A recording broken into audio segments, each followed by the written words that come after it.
მისასალმებელი იქნებოდა იმ შემთხვევაში, თუ სასკოლო ფორმები იქნებოდა ბუნებრივი ქსოვილისგან შეკერილი.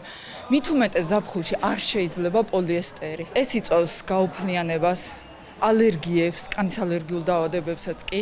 გავრცელებული ინფორმაციით ახალი სასკოლო ფორმების 72% პოლიესტერისგან შედგება. პოლიესტერი ბავშვებში ჭარბოფლიანობას და სიწითლეს იწვევს. პირველებთან საუბრისას მშობლები ამბობენ, რომ პოლიესტერის შემცველი სასკოლო ფორმები ჯანმრთელობისთვის საფრთხის შემცველია და არ აპირებენ ეს შვილებს ჩააცვან. მშობლები საუბრობენ ფორმის ფასებზეც და ამბობენ, რომ იმ ფონზე, როდესაც შვილების გამოკვებაც უჭირთ, სასკოლო ფორმების შეძენას ვერ შეძლებენ. მისასალმებელი იქნებოდა იმ შემთხვევაში, თუ სასკოლო ფორმები იქნებოდა ბუნებრივი ქსოვილისგან შეკერილი. მით უმეტეს ზაფხულში არ შეიძლება პოლიესტერი. ეს იწვევს გაუფლიანებას, ალერგიებს, კანის ალერგიულ დაავადებებსაც კი. ბავშვი 6 საათის განმავლობაში უნდა იყოს პოლიესტერში, თუ იქნებოდა ეს ბამბა, ვისკოზა, სელი, აბრეშუმი, კი ბატონო. შიშველს ხო არ ატარებენ ბავშვებს, ან ხო არ გაცდენებენ, ალბათ მოუწევთ. მაინც უფორმო სიარული. როგორც მშობელი ეს მისაღები რაღაცად არ არის, იმიტომ რომ თუ ალერგიულია ბავშვი, რა თქმა უნდა, მშობელი უფრო ბავშვზე იფიქრებს.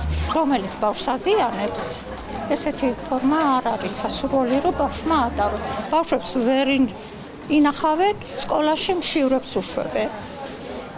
ჩაი რო არის, ჩაის ვერ ასმევენ და კარაქი რო წაუსვან პურზე და ფორმა ხო რეალური ფასი უნდა იყოს. მე არ მომწონს. მე მირჩევნია იყოს ისე, ჩვეულებრივად შეიცვალა ბავშვებმა. ხარისხი თუ არ უარგა, მაშინ სულ რა თუნდაც რომ იღებენ.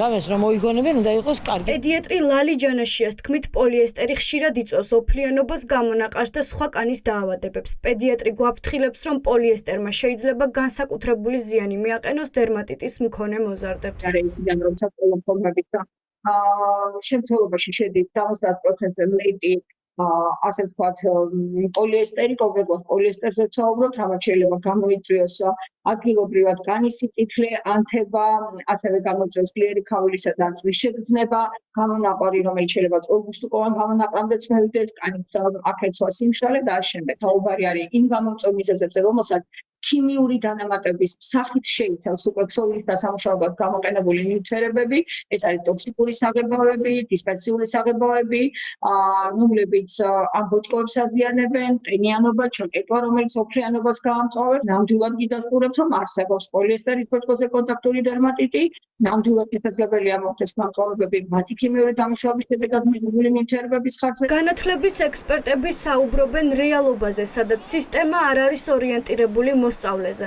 ნინო კვიტაიშვილი გვიყვება, რომ მწვავედ დგას ფორმების ხარისხის პრობლემა და ამბობს, რომ ოჯახებისთვის მძიმე ტვირთი იქნება დაბალხარისხიანი ფორმების ფასნამატით შეძენა.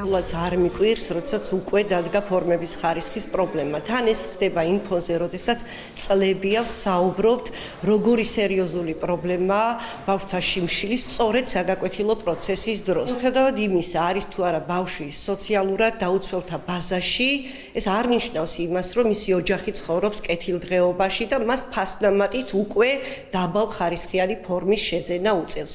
ასეთია რეალობა, როდესაც სისტემა არ არის ორიენტირებული მოსწავლეზე. პირველ კლასელებისთვის სასკოლო ფორმების რეალიზაცია მთელი ქვეყნის მასშტაბით 1 სექტემბრიდან დაიწყება. განათლების მინისტრი გივი მიქანაძე ამბობს, რომ სასკოლო ფორმების ყველა მოდელმა წარმატებით გაიარა საერთაშორისო აკრედიტაციის მქონე ლაბორატორიის მიერ ჩატარებული კვლევების დადგენილი ტესტირებები და სრულიად აკმაყოფილებს დაწესებულ მოთხოვნებსა და სტანდარტებს. მშობლები კი ამბობენ, რომ ფორმების ფასიდან და ხარისხიდან გამომდინარე ახალ სასწავლო წელს შვილების სკოლაში გაშვება ძალიან გაუჭირდებათ.